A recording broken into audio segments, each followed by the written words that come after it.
So, purihin ng Panginoon, ating scripture ay Ephesians chapter 6, verse 12. For we wrestle not against flesh and blood, but against principalities, powers, rulers of the darkness of this world, and wicked spirit in high places.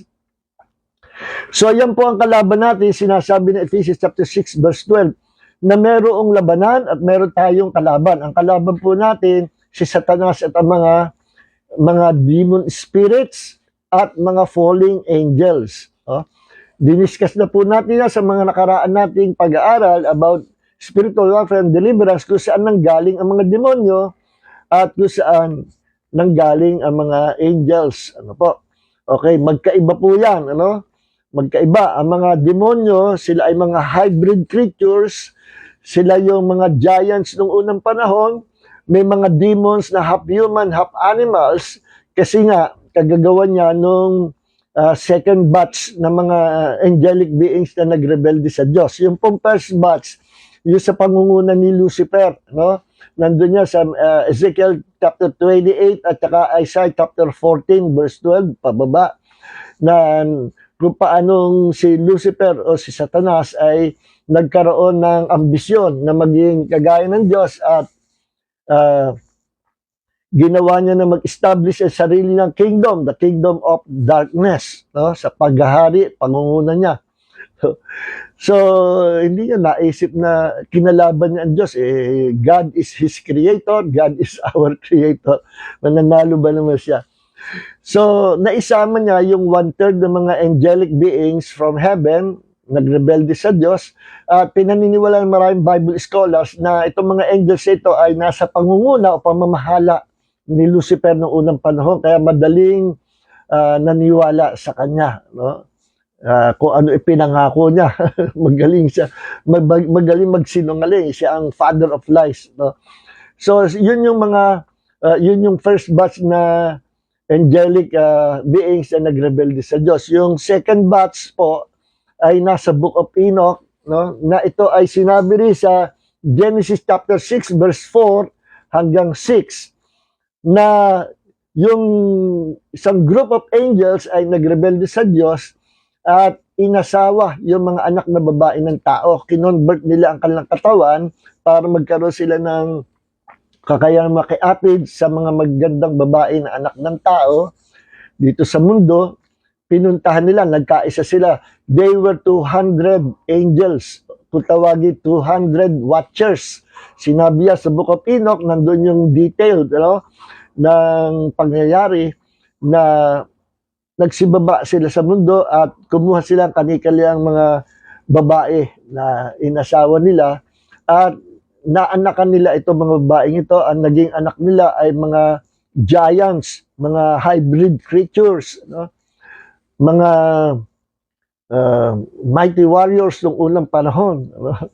At sila rin yung mga bandang huli ay ginawang gods and goddesses ng mga tao noong unang panahon.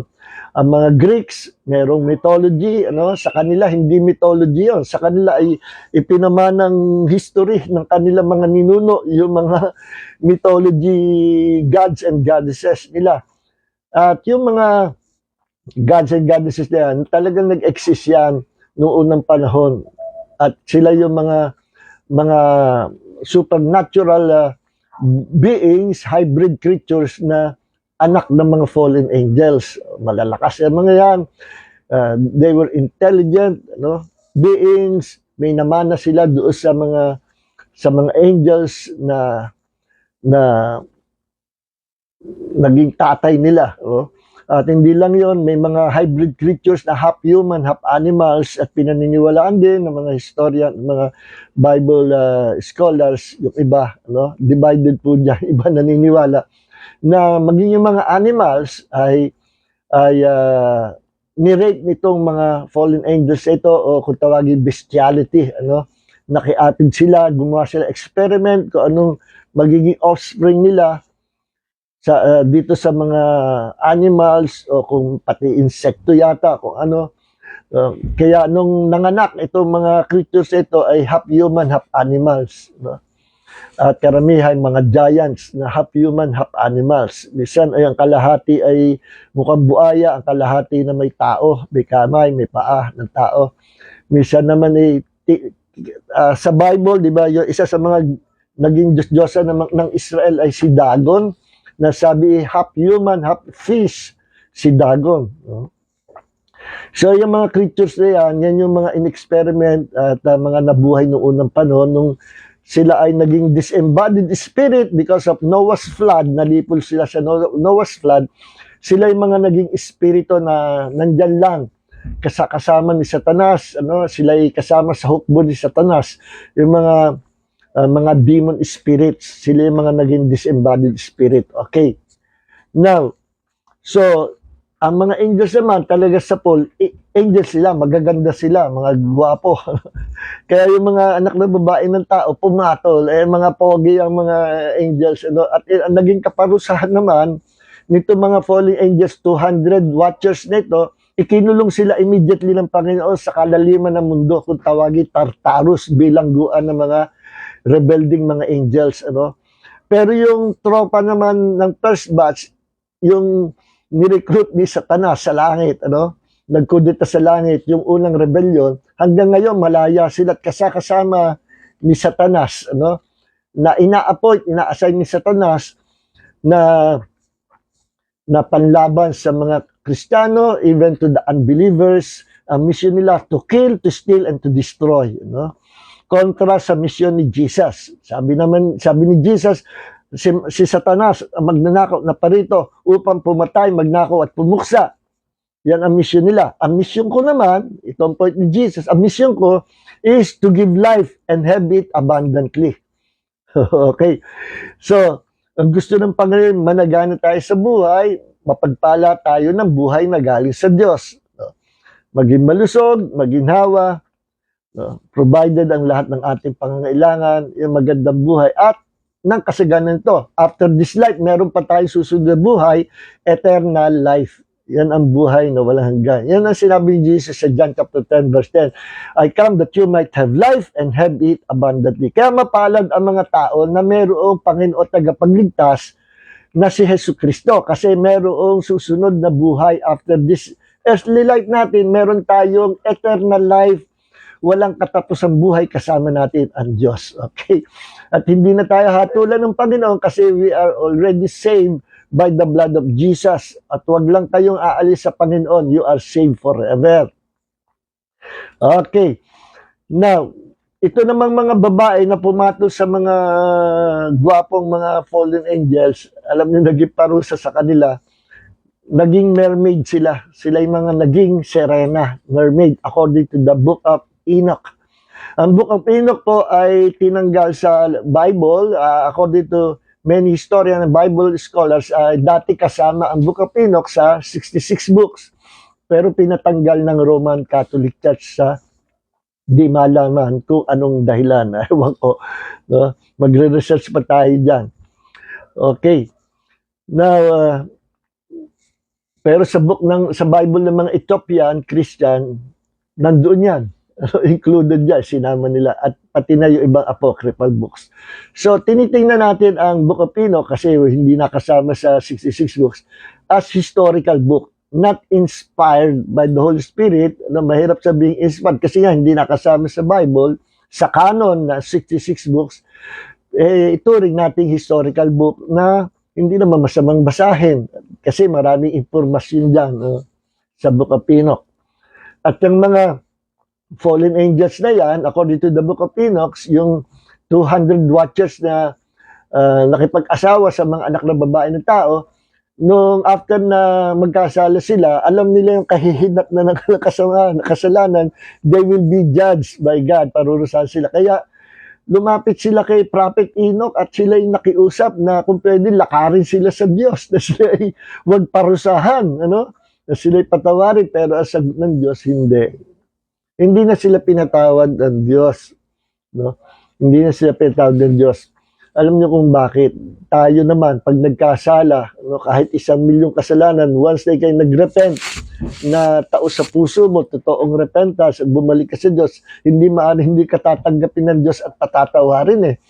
So yan ang malaking bonus sa atin ng Panginoon, malaking pagpapala na hindi tayo kagaya ng mga angels na one time lang na magkasala, wala na.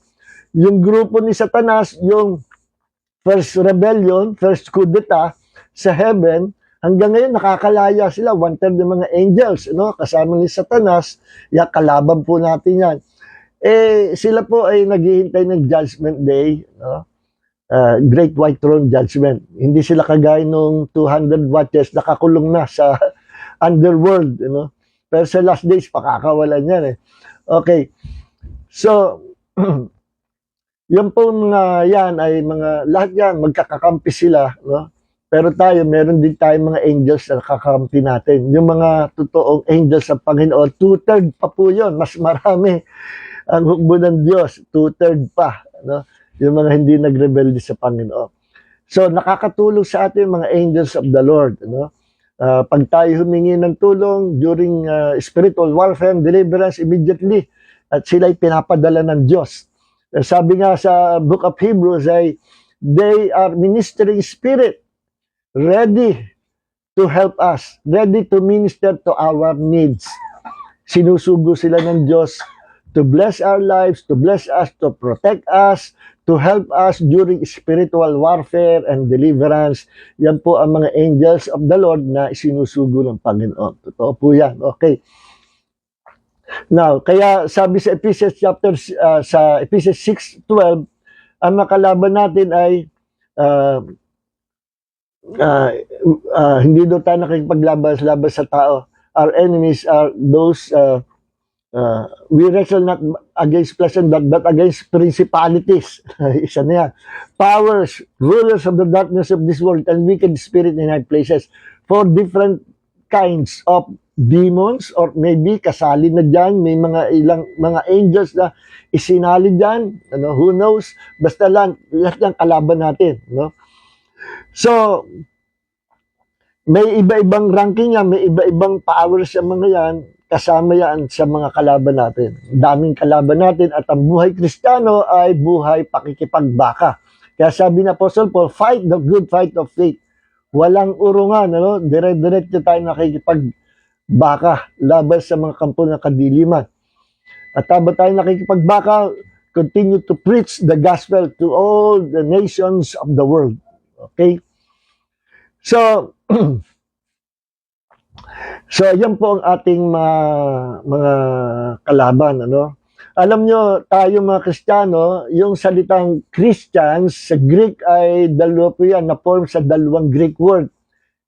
Christos plus Ianos. Ang Christos means the anointed one. Si Jesus po yun, Christos. Then yung Ianos means servants or soldiers.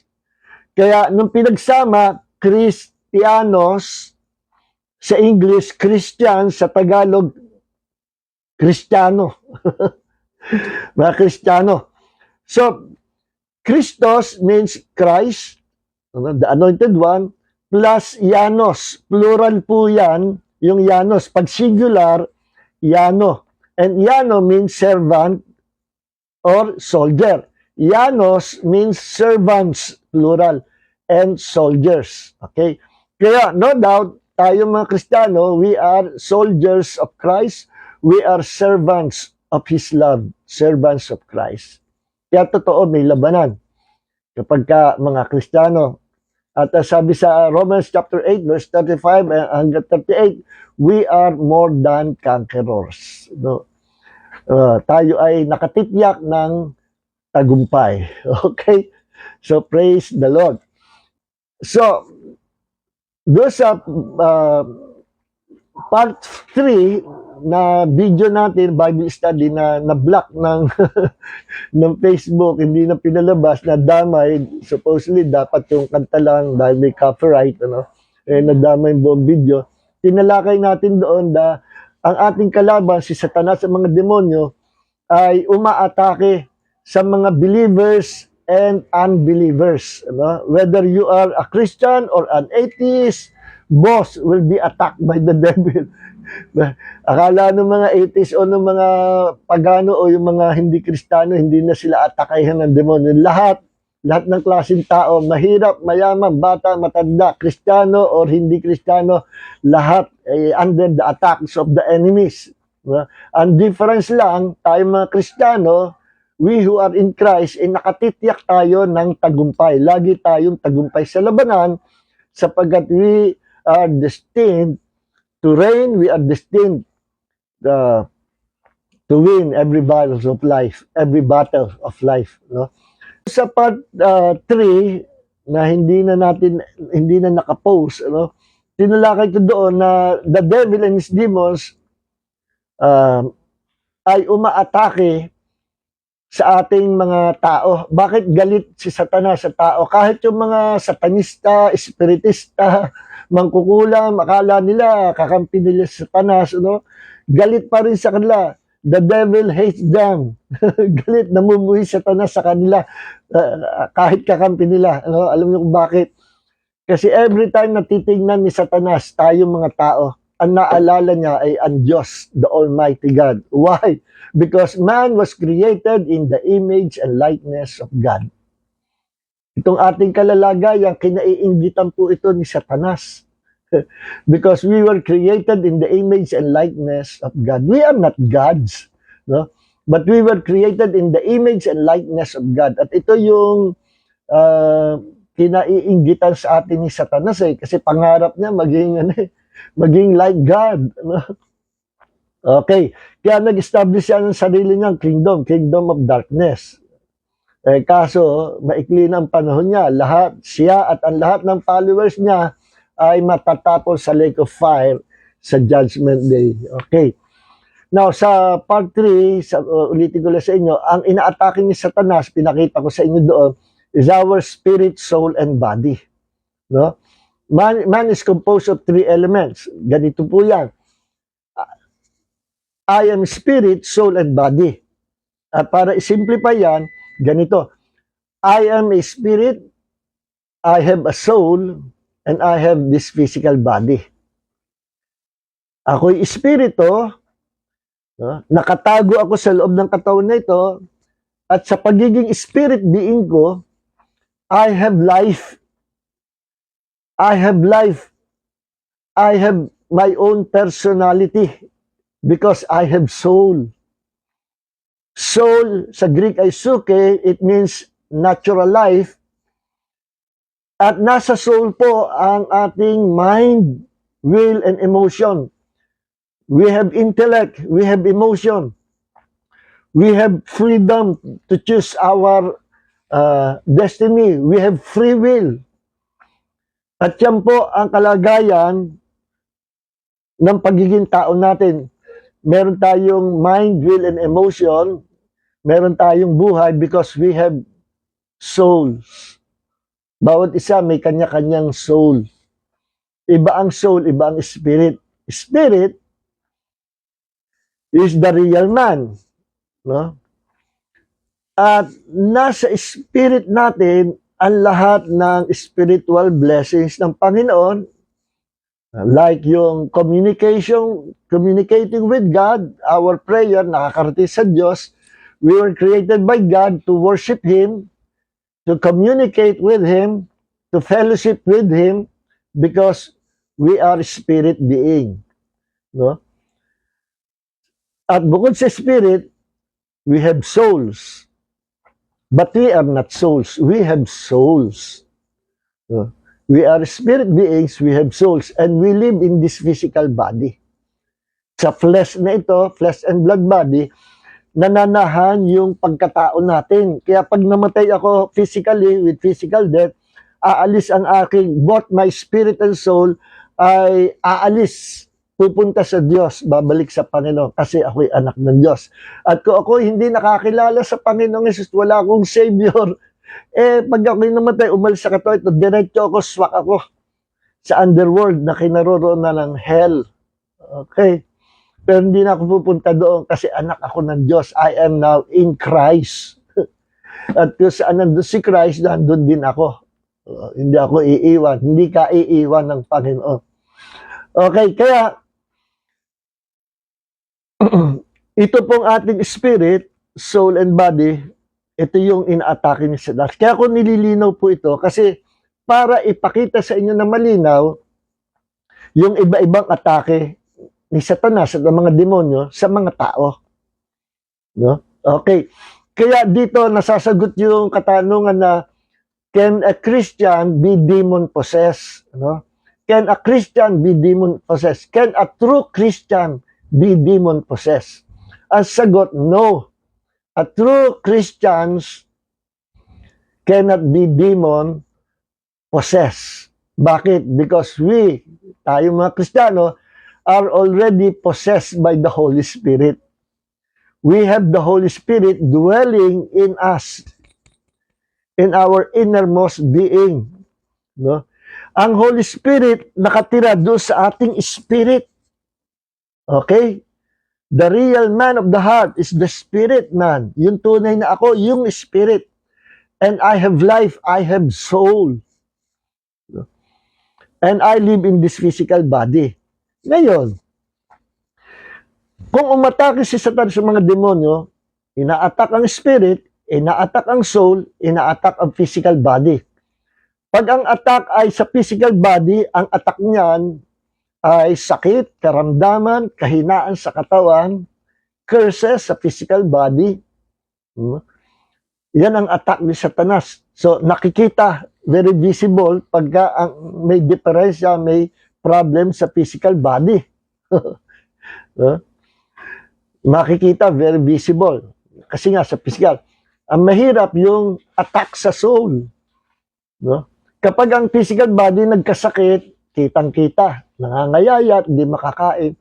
Pag ang soul ay na-atake ni Satanas, yung soul natin, and inside that soul, nandiyan yung personality natin, nasa soul ang mind, will, and emotion. Meron tayong damdamin, marunong umibig, marunong matuwa, marunong mga tuwiran, may pakiramdam, may damdamin, nasasaktan, natutuwa. No?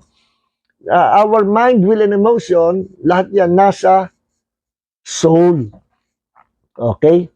At ang soul ay inaatake rin yan ni Satanas ng mga demonyo. Pag ang soul ang nagkasakit, yun ang mahirap. Maraming tao are sick in their souls na hindi nila alam.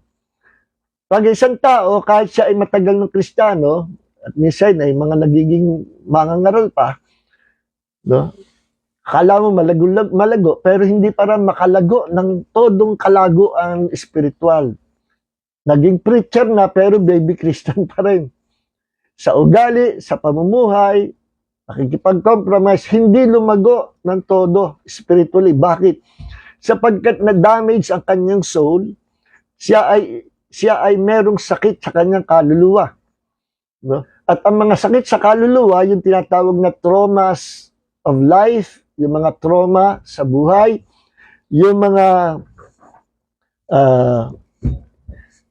memories na wounded memories, hindi makalimutan yung nakaraan, na kapag na-trigger yung memories of the past, nag-iiba ang kanyang ugali, yung iba nagwawala, no?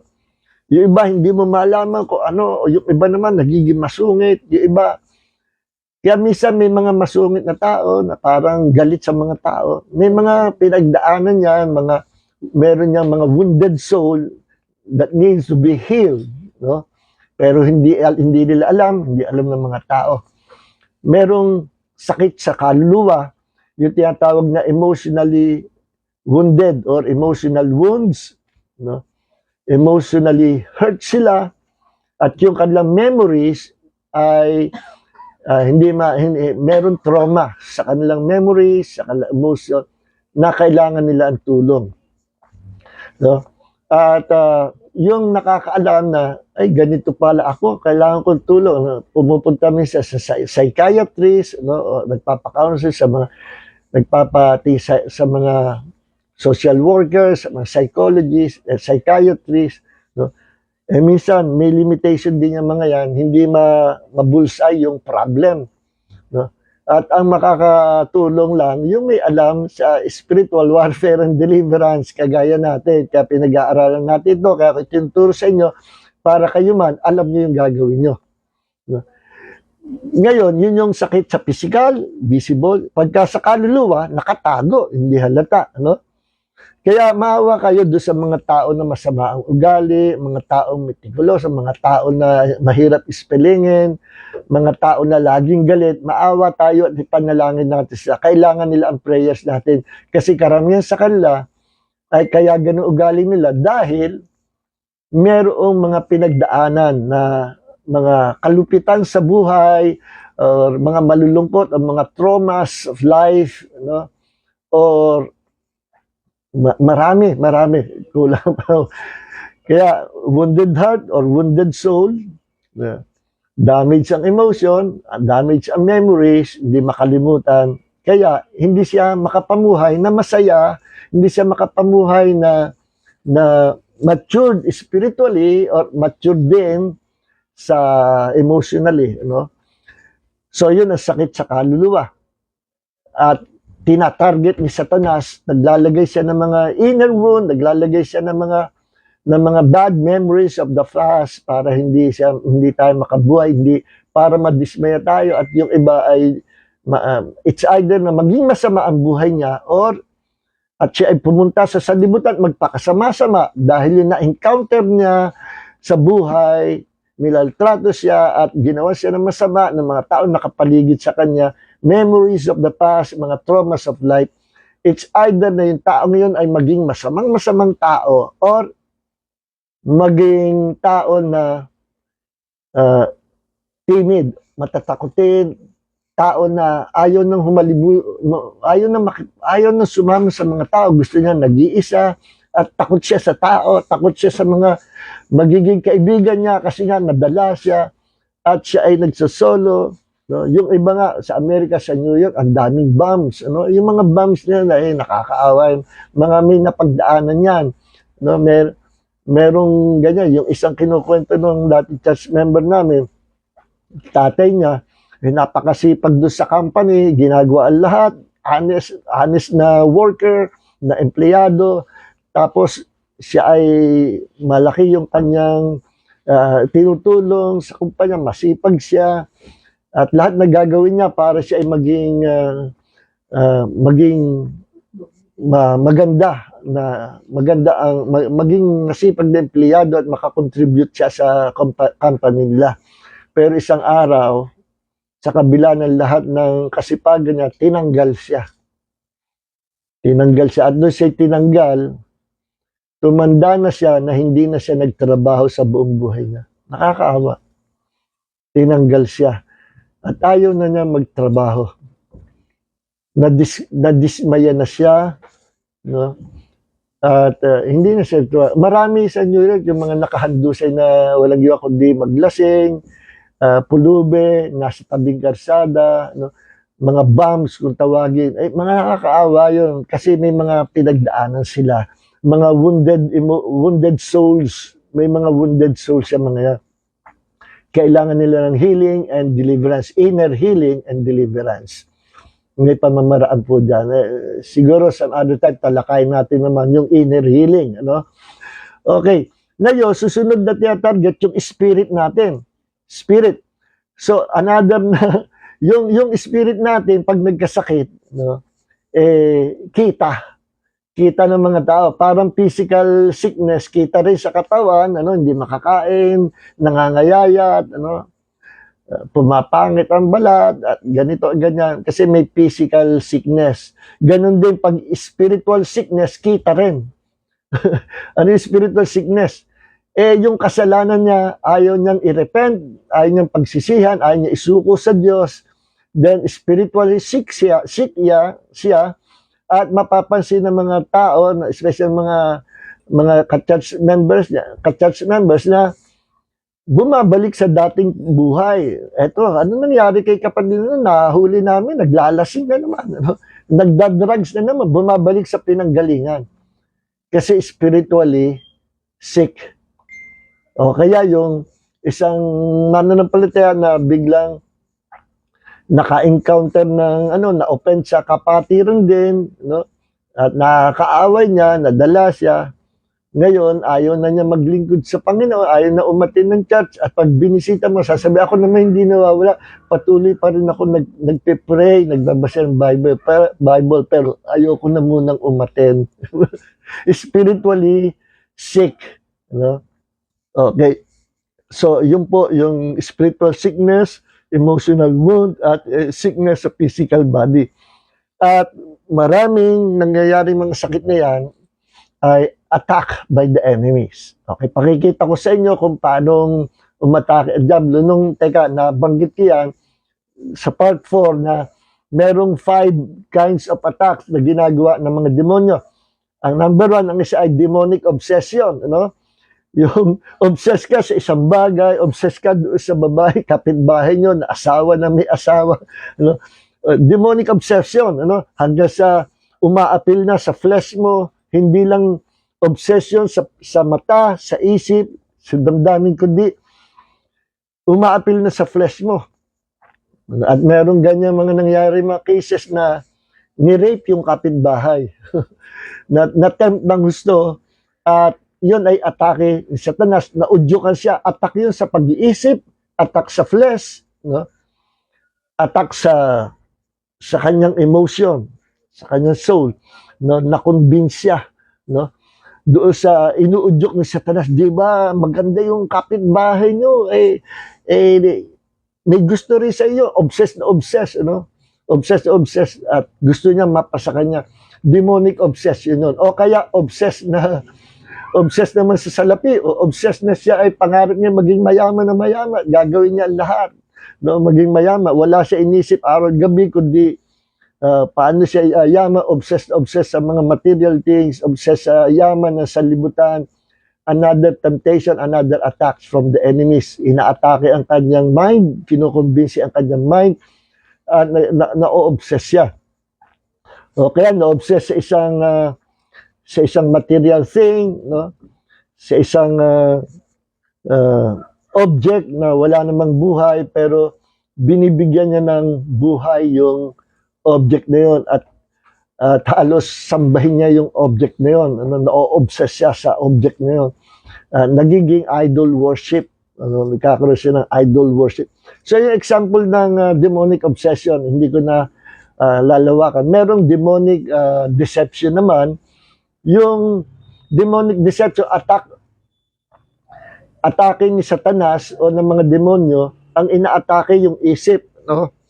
Na dinadaya yung tao, whether believer or unbelievers, or Christian or atheist, pareho. Both will be attacked by demons or this demonic spirit. Ang i-attack ay demonic deception. Halimbawa, yung mga members ng mga cult churches, no? Na may mga tao na kung sino nga yung cult, siya yung lumalaki, no? Bakit gano'n? No? Tapos, kaya sila ay hindi na makalis doon, na-deceive na sila. Meron akong mga nakadebate noon sa GC, no? Na paniwala sila talaga doon sa kanilang kinaaniban na church. At ang church nila ay hindi naniniwala na Diyos si Kristo, no? Lahat ng talata na ipapakita ko sa kanila, pinakita ko to prove that Jesus Christ is truly God. Hindi lang basta verse sa Bible, kundi yung naipakita ko sa kanila may buong kaliwanagan. Ano? Kahit basihan ay logic, basihan ay common sense lang, or basihan ay yung biblical context, biblical na ipinapakita, ano, nire-reveal ng Bible, wala silang tinatanggap. Basta tinatanggap nila kung ano yung narinig nila sa kanilang ministro na si Jesus, hindi Diyos, tao lang, stick sila roon. Napaamin ko na nga sila na Diyos si Kristo eh. No? Sabi ko sa kanila, paniwala ba kayo na isa sa mga title ng Diyos ay Alpha and Omega? Yes, okay, yes. Na ang Alpha and Omega, the beginning and the end, the first and the last, meaning siya yung pinagmula ng lahat ng bagay. Sa Diyos ay wala siyang pasimula, wala rin siyang ending. He is eternal God, at siya ang creator, siya ang pinagmula ng lahat ng creation because He is God. Kaya yun ibig sabihin na I am the first and the last, the beginning and the end. Kung walang Diyos, walang beginning. Kung walang Diyos, walang creation. At yan ay nakakabit, the first and the last, the beginning and the end, sa sinabing, I am the Alpha and the Omega. Revelation chapter 1 verse 8, pinakita ko. No? I am the Alpha and Omega, the beginning and the end, the first and the last, says the Almighty God. Paniwala kayo sa talata ito na ang Alpha and Omega ay title ng Diyos. Yes, paniwala kayo na wala sino man tao na pwedeng magkamit ng title na yan o gamitin ang title na yan sapagkat ay title ng Diyos. Yes, sang-ayon sila lahat. Ano? Doon dinala ko sa Revelation 22 verse 13. Sabi doon, I am the Alpha and the Omega, the beginning and the end, the first and the last. Pagdating sa verse 16, I, Jesus. Si Jesus pala yung nagsasalita. Sabi ko, sang-ayon ba kayo na si Jesus yung nagsasalita dito? I am the Alpha and Omega. Nagulat sila. Yes. So, aminado kayo na kung si Jesus ang Alpha and Omega, at si inamin nyo sa Revelation chapter 1 verse 8 na ang Alpha and Omega is God, therefore Jesus Christ is God. Payag ba kayo na si Jesus ay Alpha and Omega and He is God? Alam nyo, walang makasagot. Pinagpasapasahan na ako naman sa ibang mga kasamahan nila, pati yung mga nagmamarunong, wala rin may sagot. Umabot ng 1 linggo, saka sumagot. Nag-research yata sila. Ganito yan. Yung Alpha and Omega ng Ama ay iba sa Alpha and Omega ni Jesus. Sabi ko, bay, naging dalawa yung Alpha and Omega. Dalawa ba ang Alpha and Omega? Iba daw. Ang pagkakaiba, ang Alpha and Omega na si Jesus ay created by God, the Father. Ang Alpha and Omega ng God the Father, ay siya yung creator. Ang Alpha and Omega ni Jesus, siya ay created being, siya ay tao lang. Aba, sabi ko, inamin nyo na ang tao, walang sino man tao pwede mag-claim ng title na yan. Ngayon, binabali nyo, sinasabi nyo na tao itong Alpha and Omega na si Jesus. Sabi ko, hanggang dito na lang ako. Kung ayaw nyo tanggapin, mamimili kayo. Yung doktrina ng ministro o ng inyong mga mentors na nagturo sa inyo ng false doctrine, o tanggapin nyo sinasabi ng Biblia. Tanggapin nyo sinasabi ng Biblia and live forever, magkaroon kayo ng eternal life, o tanggapin nyo yung sinabi ng mga ministro nyo. Hindi, tama kami, tama, ang iglesia namin, tama. Yun yung sinasabing demonic deception. No? Mahirap palayasin yung demonyo sa utak ng tao. No? Demonic deception, hindi deceive nga eh. Kailangan makonvince sila. Demonic obsession, demonic deception, demonic delusion. Yung demonic delusion naman, nako, ito yung yung example dito, nabanggit ko na yung pastor sa Davao, yung kinlem niya na I am the appointed son, at kinlem niya, I am the way, the truth, and the life. Iba itong taong ito, pag-usapan niya yung politics, napakahusay. Pag-usapan niya yung science, intelihente. Pero pag pinag-usapan ay spiritual, patungkol sa Diyos, iba na. Parang napaparaning na, ako ang daan, katotohan boy. Walang maliligtas sa inyo kung hindi dadaan sa akin. Abay, kinlem na siya ang Savior. No? Demonic delusion. Paniwala po yan. Hindi siya nang bobola sa isip niya. Sa kanya, totoo yung sinasabi niya. Ang problema sa isang taong biktima ng demonic delusion, akala niya tamang-tama siya. Akala niya totoong-totoo siya. No? Ganyan yung mga nangyayari sa mga miyembro na nahihikayat na mga kulto na relihiyon o ng mga occultismo, no? Paniwala sila na tama sila, no? At sarado ang utak. No? Bukod pa yung deception, bukod pa yung delusion, no? Yung demonic delusion, no?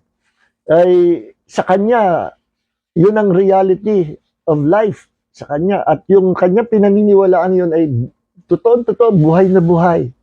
No? Mga demonic attack po yan. At meron tinatawag naman demonic oppression, yung atake sa katawan. Atake sa katawan, it's either attack sa katawan, physical sickness, or atake sa soul, ino-oppress yung soul sa pamagitan ng memories of the past o ng tinatawag na mga traumas, yung mga tinatawag na wounded soul, kailangan na, or inner hurts. Yan po ay mga attack from demons na ino-oppress ang kanilang soul or physical body. Kaya merong mga sakit na galing sa demonyo talaga, may mga sakit na inborn, may sakit na genetic, pinanganak pala, may sakit ng ganon, at may abnormality sa katawan o sa isang part ng organ niya, organ ng tao, internal organs, may mga ganyan depekto, no? Abnormality sa tao, or ipinanganak na na retarded, o ipinanganak na So, yung mga nakakaawa po yung mga tao na yan, no? At yung iba ay yun yung ibang mga sakit or abnormalities. Meron namang mga sakit na galing talaga sa demonyo. Meron din mga sakit na kapabayaan. Namalantya tapos nag-shower at tambak ang pinalantya. Isang balikbayan box na plantyahe. Tapos nag-shower, hindi na-paralyze yung katawan. Dalawa na yung naringgan ko ng ganyang istorya na maraming siya ng katakot-takot, then naligo. Tapos nagtataka, ba't na-paralyze yung kanyang buong katawan? Yung mga kapabayaan or foolishness. At meron din namang sakit na dahil sa pagkain, or may sakit din na dahil sa gamot na iniinom, no? Nagkaroon ng epekto, side effect sa kanya. So marami pinanggagalingan ng mga sakit, no? Pero yung sinasabi ko, may sakit na galing sa demonyo. But not all sickness and disease galing sa demonyo. Hindi lahat. Okay? So yung tinatawag na oppression. Okay? So ang oppression ay sa mind, soul, physical body. At meron demonic oppression na attack ng demonyo kapag na-convince yung mind, nakakapasok hanggang doon sa soul. Hanggang sa soul. But not in their spirit. Kasi kung ang isang Kristiyano ay naatake sa kanyang soul, sa kanyang physical body, at nakapasok sa loob ng kanyang mind, then bumaba doon sa soul niya.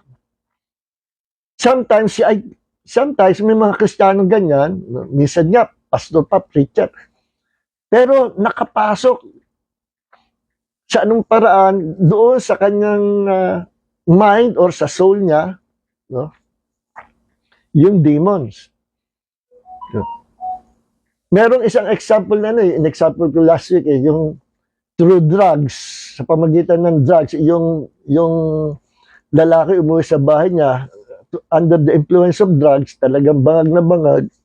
Pag uwi ng bahay, may dalang itak, sinaksak yung asawa niya. Tapos paglabas sa bahay, pinugutan niya pala ng ulo yung asawa niya. Paglabas sa bahay, takbuhan mga kapitbahay. Sino ba hindi tatakbo? May hawak sa isang kamay na gulok, tabak. Tapos may hawak sa isang kamay yung ulo ng asawa niya, pugot. Kaya di takbuhan yung mga tao. Di tinawag sa pulis. Hinabol ng mga pulis. Bay tumakbo. No? Tumakbo yung bangag under the influence of drugs. At yung kanyang isip na pasok ng demonyo. No? Alam niyo ba yung mga nagtitrip na ganyan, hindi naman nila gusto yung pumatay ng ganon. Na-deceive sila. Demonic deception. Na-deceive sila. At minsan yung deception na extreme na nakapasok pa sa isip, nakapasok pa sa kaluluwa. Whether they are Christians or not Christians, may mga attack na ganyan. Nakakapasok sa certain part ng kanyang katauhan, but not in their spirit. Why? Kasi kung siya ay totoo na born again, meron siyang Holy Spirit sa loob ng kanyang human spirit. Yun ang territory ng Holy Spirit. Supposedly, dapat your whole being, our whole beings ay territory and possessed by the Holy Spirit. Pero hindi lahat tayo mga Kristiyano ay ganun eh. Para bang isang baso, no, ganito, sinabi ko na ito nung nakaraang linggo, lagyan ko ito ng tubig. Lagyan ko hanggang dito. So, hindi ito filled with water. But, this cup, meron tubig sa loob. Pero hindi filled with water. No? May Kristiyanong gana, may Holy Spirit sa loob. Pero hindi filled with the Holy Spirit. Kaya sabi sa Ephesians chapter 5 verse 18, be filled with the Holy Spirit. Sa original na Greek, ganito ang idea. Be filled with the Holy Spirit every day. So sa Greek ay, in filling of the Holy Spirit must be a daily experience. It must be an everyday or daily experience. Hindi ko mo napuspos ka, na-filled ka ng Holy Spirit nung last month, forever filled ka. No. Inaalagaan niya, you must earnestly desire to be filled with the Holy Spirit every day. Okay, blessing sa atin yan. At isa pa, panlaban sa kapag kadiliman niya. So, kung meron kang tubig hanggang dito, that means, pwede pang malagyan ng ibang laman. Isahod ko naman sa sa alak ito o sa beer. Pwede pa rin na makontain ito ng beer kasi may puwang pa. Lagyan ko ng kalahati na tubig. No? So, hindi pa rin filled. Pwede pa rin haluan ng, lagyan ko naman ng gulaman. So, naghahalo yung laman sa loob. Pero parehong, it contains water and gulaman o sagong inumin. No? Hanggang dito. So, may bakante pa rin. Lagyan ko naman ng orange juice. O, di pwede pa rin. No? Yun yung sinasabi ko. Kaya ang sabi sa Ephesians 5:18, ang mga Kristiyano dapat mapuspos, mapuno ng presence of God, ng Holy Spirit every day. Para walang puwang ang mga demonyo. At ganyan ang nangyayari sa maraming Kristiyano who are not filled with the Holy Spirit. They only have the presence of the Holy Spirit inside their human spirit. Pero bakante yung soulless part niya. At ang kanyang physical body is not under the control of the Holy Spirit, na madalas ang paa niya pumupunta sa beer house, pumupunta sa malalaswa. Hindi niya, yung kanyang physical body ay na-attract pa rin sa mga kalamnan o sa lust of the flesh na totally controlled by the Holy Spirit. Pero Kristiyano, born again. Yes, maraming ganyan. But they have the presence of the Holy Spirit inside their body or in their human spirit. No doubt, nandun ang Holy Spirit. Kaya lang, hindi siya controlled by the Holy Spirit. Ang another word ng spirit-filled life means spirit-controlled life. Let's say, ang Kristiyano, no, ay napuspos o araw-araw napuspos. Hanggang dito ang laman ng tubig. Hindi mo na pwedeng dagdagan ito ng ibang laman kasi nasakop niya na yung buong cup. Filled with water. Paano kung nakasahod pa rin sa gripo? Aapaw na yan. Not only filled, but full of water and overflowing water. Nag-overflow yung presence of God sa isang Kristiyano na merong overflow. No? Overflow. Na-experience yan ni Paul, di ba? Na dinidikit sa kanya ang mga apron, mga panyo, dinadala sa may sakit gumagaling, dinadala sa mga demon possessed, lumala sa mga demonyo, through that object, mga handkerchief or apron na dinikit sa katawan ni Paul. Why? Kasi meron siyang overflow. He was not only filled with the Spirit, meron siyang overflow. Fullness of God's presence and overflow of the Holy Spirit. Naranasan din niya ni Peter. Nag-overflow siya sa presence of God. Nung dumaan siya sa mga may sakit, yung shadow niya, sumagi sa mga may sakit, nagsigaling. Tumulay yung anointing ng presence of God doon sa shadow at gumaling yung mga may sakit. Kasi Kristiyano siya na not only filled with the Holy Spirit, kundi full of the Holy Spirit, overflow of God's presence. So, ibang usapan yun. Ngayon, yung mga spirit-filled Christian can never be possessed by demons. Imposible. Imposible. Kasi siya ay puspos ng banal na espiritu. Ngayon, yun namang mga Kristiyano na mapapansin nyo, kaya ito sinasabi ng iba, yung mga cessationist, fake yung mga spiritual warfare deliverance. Bakit? Meron ba namang Kristiyano? 20 years sa Kristiyano, tapos may demonyo pa na kinas out. Baka yung mga yan, it's either na hindi talaga born again, kasi walang tunay na Kristiyano, napopossess. Bet na-possess yun ng demonyo. Listen, hindi po siya possessed by demons. Na-demonize siya under the attack of the enemy. Na-demonize. Iba yung na-demonize, iba yung demon-possessed. Ang tunay na Kristiyano, with the presence of God, kahit hindi siya filled with the Spirit of God, but he has the presence of the Holy Spirit inside his innermost being. Christian siya, born again. Pero kung hindi siya Spirit-filled Christian, his soul and his body can be attacked, can be under the attack of the enemies. Pag nakakuha ng puwan, his mind, his soul, his body, pwedeng atakihin ng kaaway. Through demonic obsession, demonic deception, demonic delusion, demonic oppression, and demonic possession. Hindi etuperang demonic possession. Because a true Christian, with the Spirit of God dwelling in him, cannot be demon-possessed. Why? He is already possessed by the Holy Spirit. Problema nga lang, hindi siya under the control of the Holy Spirit kasi hindi siya Spirit-filled Christian. Spirit-filled Christians, another word dyan, Spirit-controlled Christian. See? Kaya, marami mga Christian, sometimes may mga pastor din, na nagpapadeliverance. Meron pala siyang demon of lust. Kaya pala puro malaswa. Alright. So, purihin ng Panginoon. Hanggang dito na lang po, ano? Ituloy natin next week. Aking re-review kung saan ako naputol dito. Kasi, ang dami ko na sinabi. Wala na palang sound. Naubos po yung battery ng aking microphone. Wala na, oh. Nakalimutan ko pala i-charge. So, pagkukulang ko yun. So, tuloy po natin. Itong sound na ito ay coming directly sa cellphone ko, no? So, tuloy po natin next week. I-reviewin ko muna kung saan po ako huminto dito, ano? Kasi ang dami ko nang sinabi, napaka-importante pa naman itong aking dinidiscuss sa inyo. Ito yung how to know if a person is demon-possessed or not, no? Ituloy natin. Very interesting na topic po ito. Gusto kong matutunan ninyo ito. Pagka natutunan nyo po ito, ay kayo mismo, pwede na kayo magpalayas ng demonyo. Anytime, anywhere, any place. Ituturo ko rin po how to cast out demons.